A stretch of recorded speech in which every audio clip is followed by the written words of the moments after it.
Bunya na katikati ya Ituri esali bambula ebele lelo CAA azalaki lisusu kokende kuna te kasi sikoyo tozongi. Karibu kwetu. CAA aza na esengo makasi ya koyebisela bino ke azongeli bavole na ye en destination ya Bunya. Bavole yango ekobanda kosalema na avion na ye ya Airbus A320. Karibu, karibu.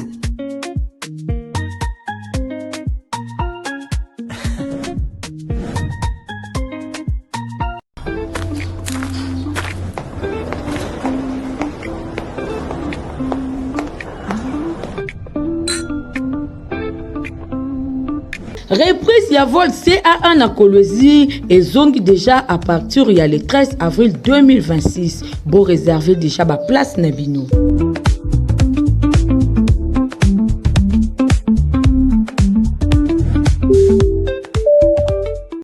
Bon, merci pour vous avez ça. T'es un pour qu'on a rétro en fond la journée pour la plutôt pour l'emploi que nous que la lundi ce qui vient d'un rapport il y a commission environnement et du moment qui kuna na plénière na assemblée nationale kaka na journal wana to la communauté l'ouel pour le développement bango bazalaki na réunion moko na bokambemi ya honorable Florent Lebembi. Commission environnement, tourisme, ressources naturelles, paix développement durable, examiner qui peut adopter qui proposition il y a loi où les allus modifier peut compléter loi numéro 11/022 il y a le 24 décembre 2011 où les allus colober les principes fondamentaux pour l'agriculture. Bosimba que vendredi 10 avril 2026 na salle de congrès ya palais du peuple na bokambeme ya président Adrien Bokele ba membre ya commission ba procéder qu'un examen approfondi ya ba disposition oyo avant ils allaient adopter article par article modifié réforme oyo ils allaient ko viser mingi ko kotisa notion ya produit agricole stratégique considérer le cola levier essentiel ya planification paix ya priorisation ya développement agricole national nanzela ya innovation législateur bazali ko orienter l'investissement vers la chaîne de valeur où il faut encourager transformation locale pour renforcer la compétitivité des produits congolais dans les marchés régionaux et internationaux. Insister qui mingi batalisa qui catégorie spécifique la République démocratique du Congo a talisi ambition ya kotonga économie agricole solide où il la fondée na sécurité alimentaire, valorisation des ressources naturelles et la diversification, ya exportation et création ya emploi. Dynamique oyo elingi ko renforcer formation professionnelle ko générer ba richesse oyo ekokolisa résilience ya mboka liboso ba crise économique sanitaire et géopolitique conformément à l'article 123 de la Constitution réforme oyo ezali ko viser mingi secteur agricole moteur ya croissance inclusive et ya développement durable na kati ya politique nationale et ya souveraineté économique. Au total commission a examiné 4 articles où ezalaki modifiés peut compléter les principes fondamentaux de l'agriculture à souligner loi où ils allaient viser la production agricole qui garantit la sécurité alimentaire peut soutenir le développement rural industriel peut renforcer la filière agricole il y a un intérêt stratégique Nangambo Mososo article 30 a disposé gouvernement central peut la concertation de la province la entité territoriale décentralisée peut la professionnel il y a secteur oyo battant en place système national, il y a promotion, il y a production, il y a commercialisation, homologation, il y a contrôle, il y a intra agricole en particulier, POYO et tindami na produits agricoles déclarés stratégiques avant mise na utilisation na yango.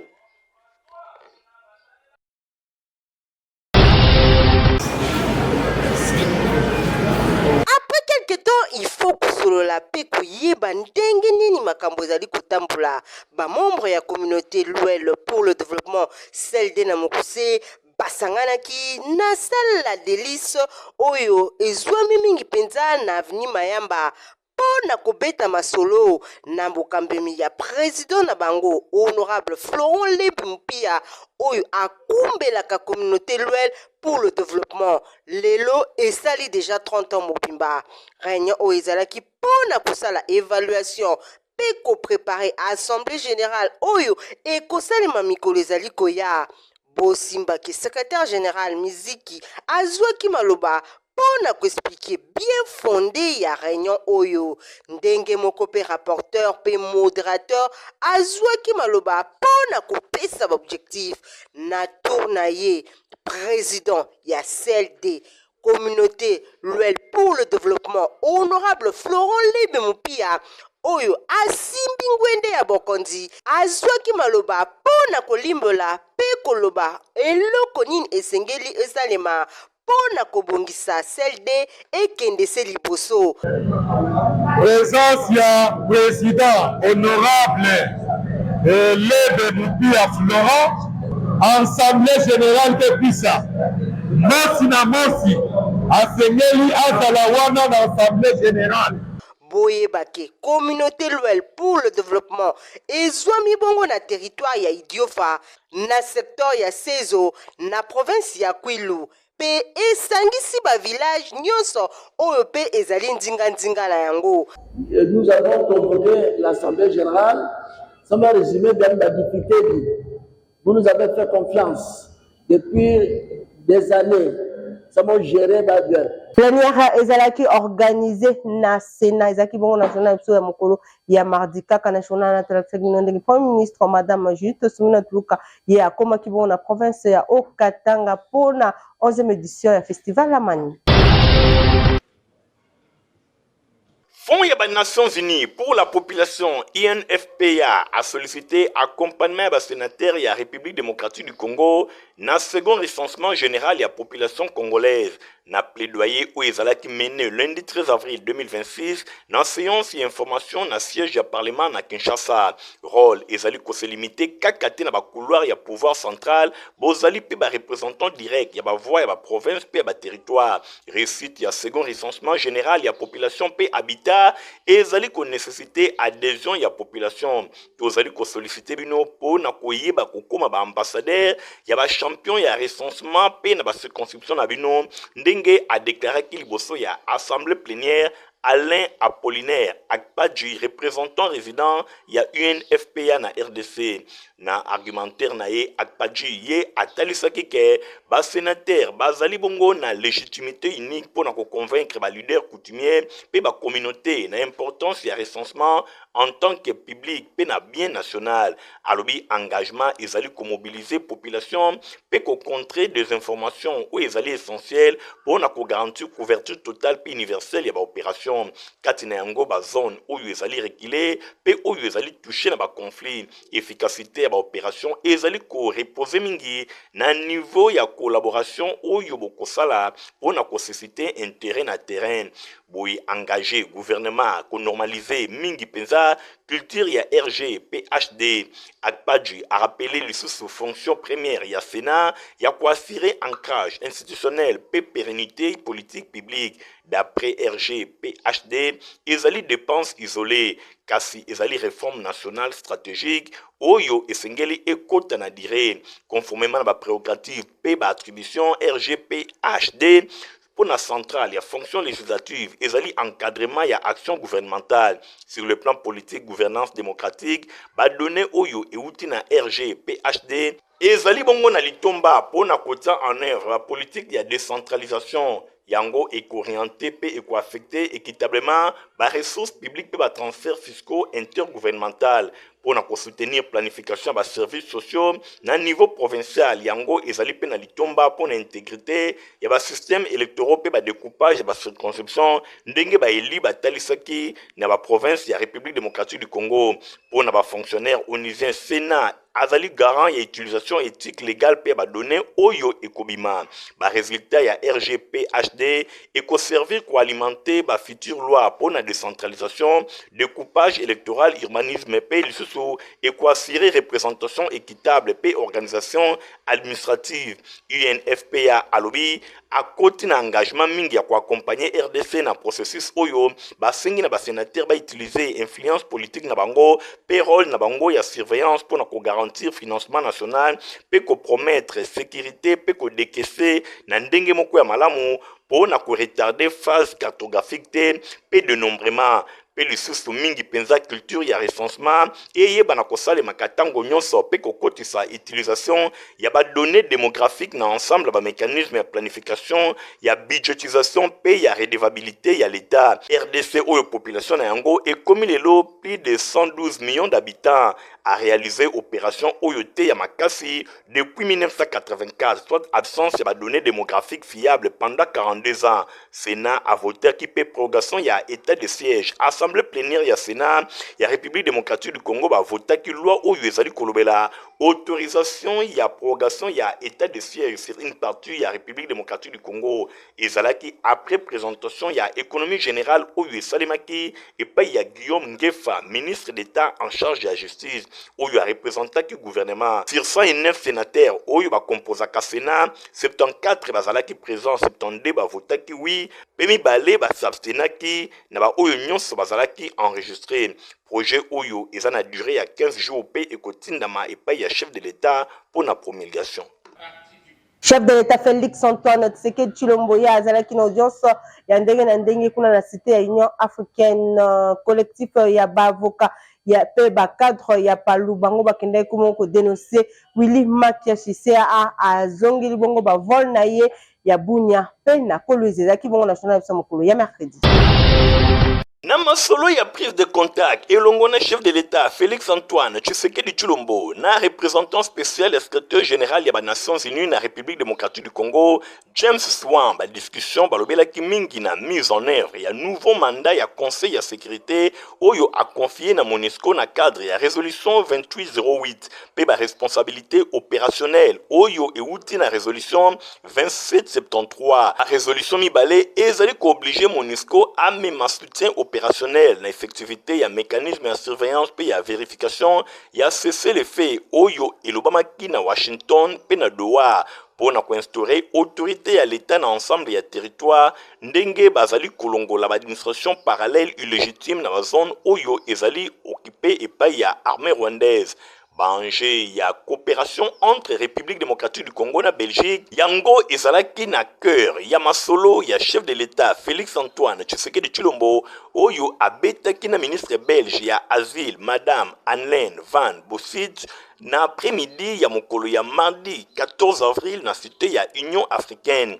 Balobelaki mingi ba défi oyo ezali lié na ba demande ya asile oyo ba congolais bazali kokotisa na Belgique pe possibilité ya ko renforcer collaboration entre direction générale de migration DGM na Mokuse et longona office des étrangers belges pour na meilleur encadrement ya ba fli na bango. Bosimba pe boye ba kenatem ya cartographier l'avenir, gérer les incertitudes ya 5e édition ya forum diplomatique Antalya oyo kosalema kobanda le 17-19 avril 2026 na Antalya na Turquie pour na ba travaux oyo chef de l'État Félix Antoine Tshisekedi Tshilombo a co-participé boyi ayambaki miracle Ulki oyo azali ambassadeur ya Turquie na RDC.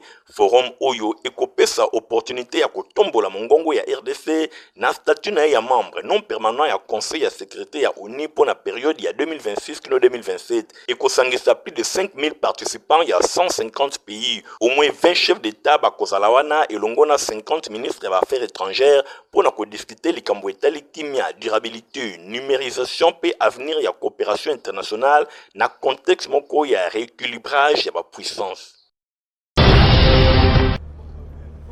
Sur la conduite du secrétaire général, chef du parti AI, Dolin Kachama, collectif y a avocat et parti Lumbi s'est unifié par nous dans mon coussé. Ensemble, on a quelques cadres un peu militants, qui étaient avec un pacte idéologie, où on a parquet général près la cour de cassation de la commune à Gombe, pour la côté de dénonciation contre Willy Makiashi, il y a après un procès belé dans le parquet Matete. À quoi il y a ma calé, boye depuis le 25 août 2025 année les qui peki ça y est asale la kakombo ya palute alu kakombo ya kopesa la partie na ye soki pa moni malamu asale ta partie consolation de la République CR na mokuse asale la ba insigne ba emblème ni adresse ya palu kasi ko kamwa yeti lelo ayoka kate to yebite soki j'ai les documents yango oya loba na kombo ba emblème na adresse ya palu yango na kombo ya autorité de référence ya palu Didier Mazenga Mukanzo peba jugement rendu ya justice palu asengi na Willy Makiashi ayoka po bato mayele baloba mokolo azalaka tetu te asalela lisusu kombo ya palu te toye awa sikawa ko dénoncer utilisation wana ya babiloko na biso soki alingi kokoma secrétaire général mokonzi ya parti akela parti na ye lokola bayike bauti kosala yango atika kosala ombrage na fonctionnement ya parti na biso parce que pekisami na mibeko ya mboka notamment na loi oyo eza kotala makambo ya gestion ya baparti politique na mboka na biso. Soki okei na ministère intérieur oyo eza kogere baparti politique okokuta kuna na likambo etali parti politique oyo babengi palu kombo ezali moko mpe parti yango mpe ezali kaka bo moko. Kumbi nango kombo na ye Maître Didier Mazenga Mukanzu. Ye nde muto alanda lelo Antoine Gizenga na vision oyo tozali kosala lelo. etikali ngala ya justice asala mosala na ye atia ordre na masolo oyo po batiaka tembe na justice te botika Palu asala parcours na ye normal. Tokei na echelon ya mibale kuna mpe akwei makale-kale. Kasi papa CG na yoki olobi Willy Makesi akwea nini? Akwei makale-kale. Toyoki bien te peuple alinga yeba akwea nini? Akwei makale-kale. Ah oui, tembe sili tika kombo ya Palu. Premier ministre Madame Judith Suminwa Tuluka participa à la conférence Water for World na Washington. Ezaki bongo na journal de mokolo ya jeudi kaka na journal wa intéressant de Seni yango et organiser ki ba élection ya gouverneur puis vice-gouverneur na province ya Sankuru pona kosukisa na journal wa ke Union congolaise ikona mokuse ba organiser ki matinée politique ya kafu-kafu.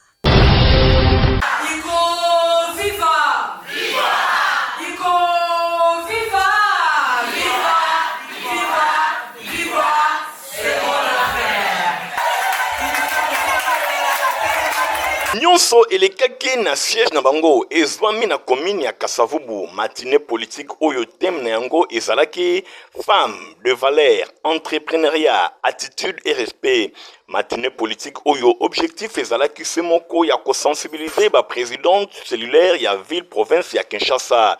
Ezekaki nyonso na présence ya secrétaire général ya Union congolaise oyo a représentaki président national Daniel Mukoko Samba.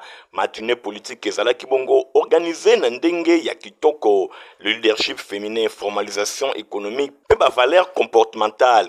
Madame Betty Bangana, secrétaire nationale en charge ya genre, famille et enfants, apesaki ton ya rencontre oyo. A saluaki forte mobilisation ya basi, en particulier ba présidente cellulaire. Oyo a présenté ki bango lokola ba véritable relais stratégique ya parti sur le terrain. A insisté ki mingi na rôle na bango clé na sensibilisation, encadrement ya ba base, pe vulgarisation ya vision politique ya Union congolaise.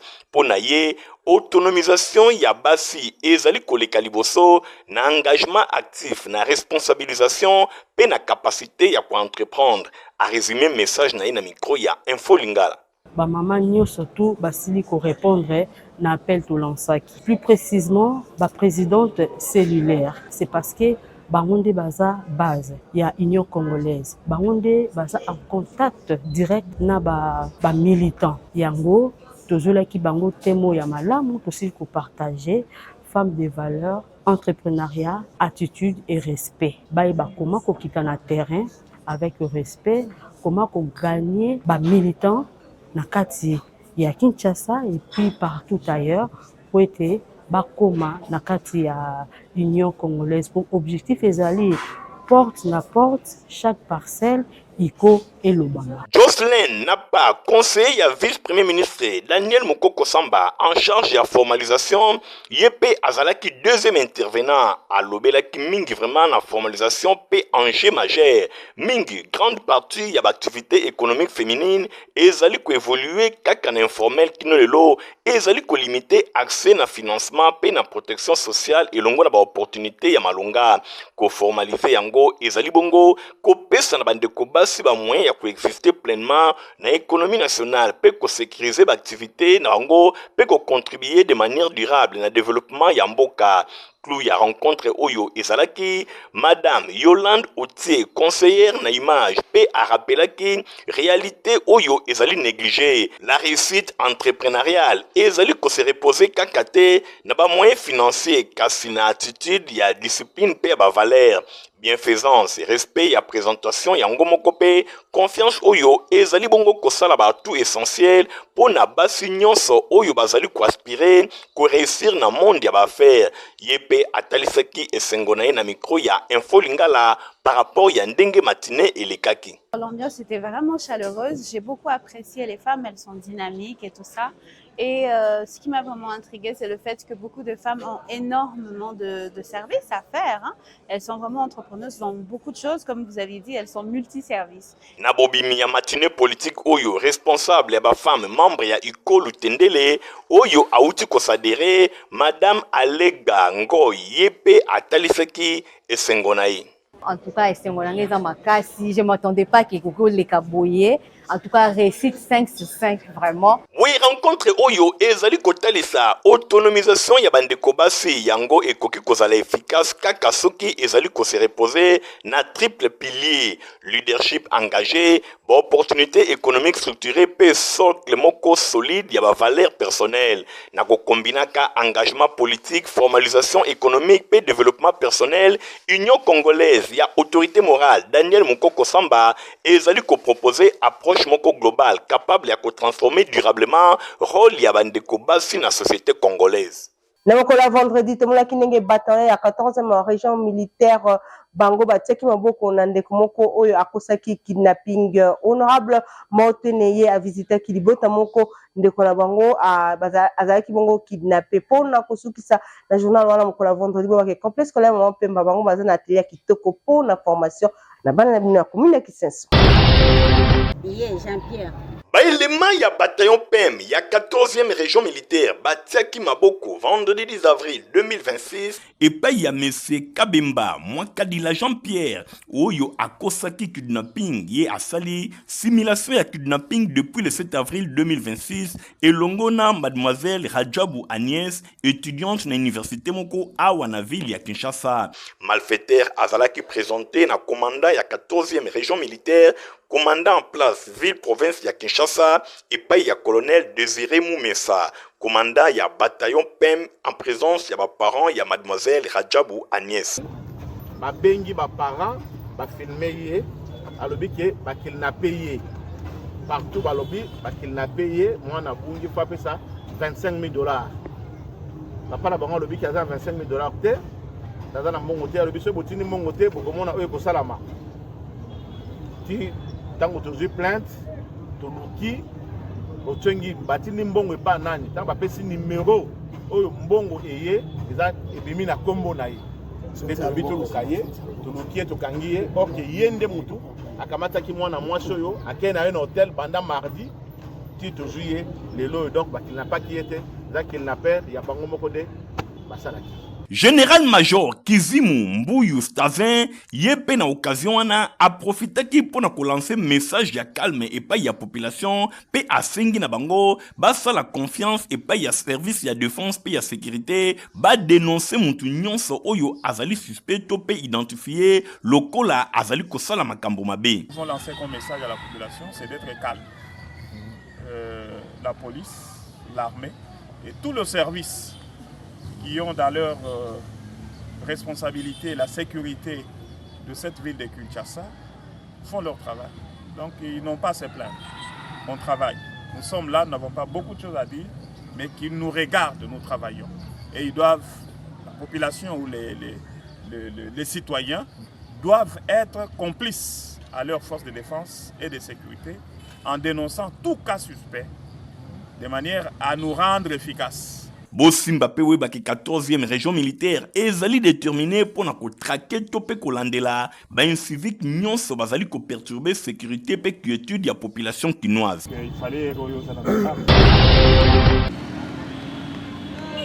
Phénomène kidnapping peba crime à main armée na ville ya Kinshasa ezali lisusu ya kolobelate ndakisa na quartier cité verte précisément na Ari Libulu bango bazwaki visite ya batomabe lundi 16 mars 2026 vers 19h na sima ya koyoka sango ya mawa oyo honorable Maontwene di Papa Selembao akomaki sur place pour na kosankiring na situation pe ko réconforter population oyo bazalaki victime ya situation oyo ya vol à main armée. L'obit ozalaki agressé na ba 19h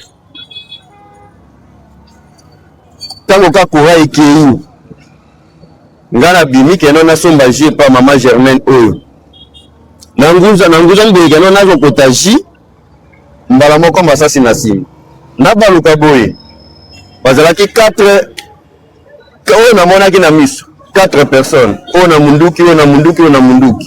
Na maison na yo bakotaki 3 personnes. Ngana za kuna. Moyana pousa na boye, ezate naza na munduki te no côté na koya bosala nini. Bakoti awa, bakoti pe awa, bakoti 3 maisons de bakoti la kibiso. Mebi na ba 19 heures. Atelemi abi, soka boucher bete yango na kingo. Atelemi ngo pona. Eso ko beta kana so tete boza de ngo so ngo kaka ndenge so so abi wapi do ya se ngo yo je ni nyonso et puis honorable. A université torche azo fouiller. Na ba téléphone ezali ba iPhone 13, ba téléphone mususu a récupérer azo fouiller nyonso ame mapena nyonso ye moko. Bantu atemi kana minduki bakade na ona kingo. Kolongo wana eli ya commune ya Selembao maotwene papa Selembao deux les responsables andima mukumba ya population ya commune na ye arondaki visite na famille moko oyo mwana bango ya 15 ans kuna na quartier Mbala azalaki victime ya kidnapping pe ya abus sexuel na nzela na ye ya retour ya kelasi. Bozo explication ya papa na ye. Tuka likambo oyo na vi na ngezamba liboso ekomela ngai likambo ezwi mwana nga mwasi. Je crois tozalaki mercredi mwana alataki uniforme akendaki classe et depuis le mercredi wana tobandaki kozela uta classe aya na 17h comme d'habitude mais mokolo yango esamaki ndenge wana te. Tozeli mwana auta classe aya tomonaka mwana te. Bon tolalaki tobi peut-être que n'est pas koko na bango to akepa ndeko nanga moko. Bon tozozela babenga biso pesa information ke mwana zata kotoyo mais tomonaki mutapesa ki information te. Ndenga ne ko bimagedi na tongo na kenanga ba cop nanga na kendaka na ye ko zonga ba 23h na otu na mwasi alobi na ke mwana mona ni karate tomeki ko benga par-ci par-là pa bandeko mais ba moni ete de banisco qui inquiétait ngavna bi mais comment est-ce que moi na komona te depuis mercredi ou ta classe to bengi na famille ko to azate to bengi ko to azate donc c'est que ba kidnapper biso mwana le vendredi pe na zongi nanga na ndako awa mais mutema nanga ezala kaka leste parce que wana mwana nanga za makila na ngai c'était ba 22h30 nde mwana moka mukia ute kuna nda zoya koleka pa na biso boye nda komi liboso place wana kuna nda kamwe mwana nga mwasa libosa bimia tuni yo teni place wana osani erabino na lingana matana kende prière mais na moni mutu moko babwaki awa nde mwana nga ske bangisi nda matimba ngata la boye nda yo mona ndeko naye metanga mona ke wana ana uniforme à l'agonie. Élu ya commune ya Selembao honorable maotwene du les responsables azanga kite kotombo la mongongo pour la population na ya Selembao. Nde toyaki lelo ko compatir na famille et puis ko apporter bango moi assistance sociale na biso pour esunga mwana na biso akoza ba soins appropriés. Heureusement pour naye tomoni ba retrouver ye aza en vie mais seulement état oyo tokuti nango jisinga vraiment zo ba soins moko appropriés. Et par là, tous profiter pour senga na autorité compétente, il y a un combat Kinshasa, baye ba ko assumer ba responsabilité na moment alamu. De peur que les pires et continuer ko sala mané combat Kinshasa précisément pe na commune ya Selembao. Moninga malamu baye bakaye na tango ya pasi honorable maotwene toujours au front pour na kolobela pe ko proposer ba solution afin que population na ye à vivre kitoko. Ba élève ya complexe scolaire Mama Pemba ya première année coupe couture bazalaki bien encadré na ba atelier pour na tina na pratique na bango na sima ya kosala théorie bango yeyo ndenge kaka bozali komona bazali kosala pratique na atelier na bango ya coupe couture fourniture awa élève moko machine moko ezalaka te lokola bisika mosusu élève ebele bazali kozela kaka machine moko kasi na complexe scolaire Mama Pemba honorable Nerombungu asali tout de façon que mwana na mwana aza na machine na ye pona kozala pratique na ndenge ya malamu ndenge kaka bino moko bozali komona bazali bien encadré ba élève ya première année coupé couture ba commis des gens en mesure ya kosala ba tablier ndenge kaka bino moko bozali komona awa pratique eza na problème te moko ya ba enseignante na bango madame Binda a expliqué lelo tozali na réalisation ya ba tablier na biso pour la pratique bana bako ya boté faut ba réaliser ba 4 poussières alors les tabliers les 4 poussières pour les techniciens oui en moni ba bandi na réalisation ya ba tablier bazo réaliser ba tablier o ba ndoko se couvrir pendant ba pratique on a mokonzi Nerombungu tokopesa ye na nous merci na œuvre kitoko asalela biso o atelier à pratique donc il faut se déplacer pour que ne ça la pratique ailleurs mais biso la awa pe to inviter ba école nyonso o bazali aux alentours o bazali ko se ba atelier ba pratique te ba ya ko visiter ba atelier biso awa ndenge moko pe ba école mosusu boko kepe kotinda ba na bino na ba atelier ya complexe scolaire Mama Pemba et pai wapi honorable Nerombungu fwabanga moyo a fournir bango na ndenge ya kosakana te ndenge kaka bino moko bozali komona awa pratique ezali bongo dada. Info rétro et zabon comme bon la souka ton souk sango te santo besa merci na Igor Ntingi Matomi Nazaki na sima caméra concours rédactionnel grâce pour Baluzo l'opérite Kindu montage sinon qui pas Christian Kangebe Fabrice Lundombi héritier mapinemi à c'est comme ça que je n'ai notre rendez-vous Nicolas au revoir. Bunya na katikati ya Ituri esali bambula ebele lelo CAA azalaki lisusu kokende kuna te kasi sikoyo tozongie Karibu kwetu. CAA aza na sengo makasi ya koyebisela bino ke azongeli bavol na ye en destination ya Bunya bavol yango ekobanda kosalema na avion na ye ya Airbus A320. Karibu.